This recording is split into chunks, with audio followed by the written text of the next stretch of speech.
നമസ്കാരം കൂട്ടുകാരെ, ഞാൻ പീറ്റർ ചുള്ളു. ഇന്നത്തെ പുതിയ വീഡിയോയിലേക്ക് ഏവർക്കും സ്വാഗതം. അതായത് 24/2/2026 ചൊവ്വാഴ്ച രാവിലെ 9 മണിക്ക് റബ്ബർ വില. റബ്ബർ വില കൂടുകയാണ്. ഇനി കോട്ടയം ബോർഡ് വില നോക്കുമ്പോൾ RSS 4 kilo 217, RSS 5 kilo 212, ISNA 20 194, latex 60% 147.95 പൈസ. ഇതാണ് കോട്ടയം ബോർഡ് വില. ഇനി കൊച്ചു വില നോക്കുമ്പോൾ RSS 4 കിലോ 217, RSS 5 കിലോ 212. ഇതാണ് കൊച്ചു വില. ഇനി കേരളത്തിലെ മറ്റിനെ ഗ്രേഡിയൻ ഷീറ്റ് നോക്കുമ്പോൾ ലൂസ് കിലോ 208, ലോട്ട് കിലോ 191 മുതൽ 196. ഒട്ടുപാൽ നോക്കുമ്പോൾ 80% DRC ഒട്ടുപാൽ കിലോ 145, 60% DRC ഒട്ടുപാൽ കിലോ 108 രൂപ 75 പൈസ. ഇനി അകത്തല വില നോക്കുമ്പോൾ RSS 4 കിലോ 205, RSS 5 കിലോ 202. വിദേശ വില നോക്കുമ്പോൾ വിദേശ വില ബാങ്കോക്ക് RSS 4 കിലോ 221 രൂപ 42 പൈസ, RSS 5 കിലോ 220 രൂപ 99 പൈസ. ഈ ഫീൽഡ് ലാറ്റക്സ് 202 രൂപ, ഫാക്ടറി വില 212 രൂപ, 25% DRC ഉള്ള 200 ലിറ്റർ ബാരലുള്ള 10,100, 30% DRC ഉള്ള 200 ലിറ്റർ ബാരന് 12,120, 35% DRC ഉള്ള 200 ലിറ്റർ 14,140. ഇനി കേരളത്തിലെ വ്യാപാരി വില നോക്കുമ്പോൾ വ്യാപാരി വില Kottayam RSS 4 kilo 209, RSS 5 kilo 204, ISNA 20 187 രൂപ 50 പൈസ മുതൽ 188 രൂപ. ഒട്ടുപാൽ നോക്കുമ്പോൾ 70% DRC ഉള്ള ഒട്ടുപാൽ കിലോ 128 മുതൽ 143 രൂപ. റബ്ബർ വിലയിൽ RSS 4ഉം 5ഉം 1 രൂപയാണ് കൂടിയത്. ISNA 1 രൂപയും കൂടി, ലോട്ടും കൂടി. ഇതാണ് രാവിലത്തെ റബ്ബർ വില. ഇനി കേരളത്തിലെ മറ്റ് വിലകൾ നോക്കുമ്പോൾ സ്വർണ്ണം 22 ക്യാരറ്റ് 14,790, ഒരു പവന് 1,18,320. അതുപോലെ 24 ക്യാരറ്റ് 16,135, ഒരു പവന് 1,29,080. അതുപോലെ 18 ക്യാരറ്റ് 12,101, ഒരു പവൻ 96,808 ആണ്.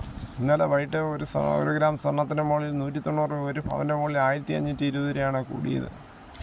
തേങ്ങ വില ചകരിയില്ലാത്ത മുട്ടത്തേങ്ങ കിലോ 80, പച്ചത്തേങ്ങ ചകരിയുള്ളത് 50 മുതൽ 80, കൊക്കോ 330, കച്ചവടം ഉണങ്ങി 450, കശുവണ്ടി 140, വെളിച്ചെണ്ണ ലിറ്റർ 420, കൊപ്ര എടുത്ത വഴി 178, അടയ്ക്ക പുതിയത് 390, പഴയത് 360, കാഞ്ഞിരക്കുരു 1,880, കയർ ഇഴക്കയർ 10, കരിപ്പട്ടി കയർ 10 മുതൽ 15, ജാതിക്ക തൊണ്ടോട് കൂടി 300, ഗ്രാമ്പു 810, ഗ്രാമ്പു നാടൻ 930, പിണ്ണാക്ക് സ്പെല്ലർ 44, റോട്ടറി 44, കുരുമുളക് അൺകാർബിൾഡ് കിലോ 699, കുരുമുളക് പുതിയത് 689, കുരുമുളക് കാർബിൾഡ് കിലോ 719, ചുക്ക് വെസ്റ്റ് 380, മഞ്ഞൾ സേലം 155, അടയ്ക്ക തീയത് 390, വാഴക്കുളം പൈനാപ്പിൾ പച്ച 55, പഴം 65, കാപ്പിക്കുരു 36,500, നെല്ല് കിൻഡൽ 2,500, കുരുമുളക് വയനാടൻ 700, ചേട്ടൻ 690.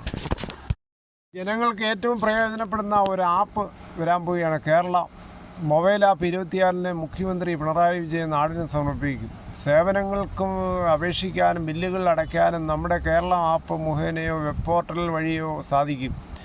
കൂടാതെ ഭരണനിർവഹണത്തിൽ പൊതുജനങ്ങൾക്ക് പങ്കാളികളാകാനുള്ള സംവിധാനവും നമ്മുടെ കേരളം ഒരുക്കുന്നുണ്ട്. ജനന സർട്ടിഫിക്കറ്റുകൾ, ക്ഷേമ പദ്ധതികൾ, പെൻഷനുകൾ തുടങ്ങിയ സർവ്വതല സ്പർശിയായ 150-ന് മുകളിൽ സേവനങ്ങൾ ഈ ആപ്പിൽ ക്രമീകരിച്ചിട്ടുണ്ട്. ഉദ്യോഗസ്ഥരെ ബന്ധപ്പെടാനും പരാതികൾ സമർപ്പിക്കാനും അപ്ഡേറ്റ് നേടാനും കഴിയുന്ന സംവിധാനം ഇതിലുണ്ട്. സർക്കാർ ഓഫീസുകളിൽ കയറിയിറങ്ങി സേവനങ്ങൾക്കായി പൊതുജനം വലഞ്ഞിരുന്ന കാലത്തു നിന്നും വിരൽത്തുമ്പിൽ സേവനങ്ങൾ ലഭ്യമാക്കുന്ന സ്മാർട്ടിൻ്റെ യുഗത്തിലേക്ക് കേരളം വളർന്നു കഴിഞ്ഞു. കഴിഞ്ഞ 10 വർഷങ്ങൾ കൊണ്ട് കേരളത്തിൽ സംസ്ഥാന സർക്കാർ നടപ്പാക്കിയ ജനകീയ പരിഷ്കാരങ്ങൾ മൂലം ഭരണനിർവഹണം വിപ്ലവകരമാവിധം മാറിയിരിക്കുന്നു. ഈ നേട്ടങ്ങളുടെ കരുത്താണ് നമ്മുടെ കേരള ആപ്പ് യാഥാർത്ഥ്യമാക്കുന്നതിലേക്ക് നയിച്ചിരുന്നത്. ഇത് വെറുമൊരു പരിഷ്കാരമല്ല, മറിച്ച് ഭരണ സംസ്കാരത്തിൽ കൊണ്ടുവരുന്ന ഘടനാപരമായ മാറ്റമാണ്. ഫോൺ കയ്യിലുള്ളവർക്ക് ഇത് വളരെ ഈസിയാണ്. ഇതെല്ലാവരും ഈ പ്രയോജനം ഉപയോഗപ്പെടുത്തുക.